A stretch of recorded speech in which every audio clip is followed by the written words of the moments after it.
क्या आप जानते हैं कि आज प्रधानमंत्री नरेंद्र मोदी बहुत व्यस्त है, क्योंकि वो किसी गहरे से गड्ढे में अपनी गिरी हुई प्रतिष्ठा को ढूंढ रहे हैं। और ये मैं नहीं कह रही हूं, मोदी जी ने ही तो कहा था कि जैसे जैसे रुपया गिरता है प्रधानमंत्री की प्रतिष्ठा भी गिरती है। अब जब रुपया 90 के पार हो गया तो सोचिए कि इस गहरे कुएं में उनकी प्रतिष्ठा जाकर धंस गई होगी। 2014 में जब मोदी जी प्रधानमंत्री बने तो उनको रुपया डॉलर के मुकाबले 58 रुपीज 86 पैसा पर मिला था, जिसको उन्होंने 90 पार करा दिया। और अब लगता है कि शतक मनवा कर ही उनका दिल भरेगा। रुपए के गिरने के बहुत सारे कारण, उसमें से विफल अर्थनीति और पूरी तरह से फेल विदेश नीति है। 3 बड़े कारण।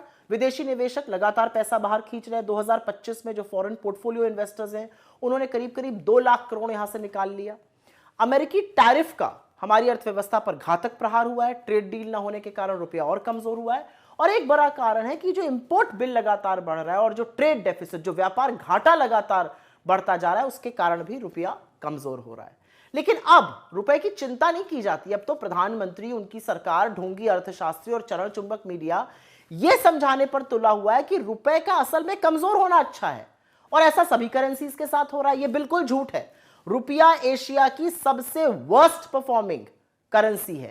अप्रैल से अक्टूबर 2025 में इंपोर्ट बिल लगभग 650 बिलियन डॉलर का है, मतलब 58 लाख करोड़ रुपए, जो कि पिछले साल के मुकाबले 10% ज्यादा है। और ऐसा नहीं है कि आरबीआई ने कुछ किया नहीं। आरबीआई ने रुपए को मजबूत रखने के लिए करीब करीब 40 से 42 बिलियन डॉलर, करीब 4 लाख करोड़ रुपए खर्च किया, लेकिन उसका कोई असर नहीं हो रहा है।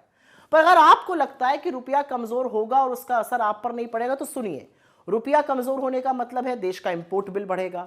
जो भी चीजें हम विदेश से खरीदते हैं वो महंगी होकर आएंगी, उसका हमें ज्यादा दाम देना पड़ेगा। अब जाहिर सी बात है, जो ज्यादा दाम देकर चीजें खरीदी जाएंगी और भारत लाई जाएंगी, उनका यहां पर भी दाम बढ़ेगा। मसलन कच्चा तेल, क्रूड ऑयल, अगर क्रूड ऑयल महंगा होगा तो यहाँ पे डीजल, पेट्रोल महंगा होगा। सब्जी, फल, फ्रूट, जो बाकी चीजें हैं, जो ट्रांसपोर्ट का कॉस्ट है, वो महंगा होगा।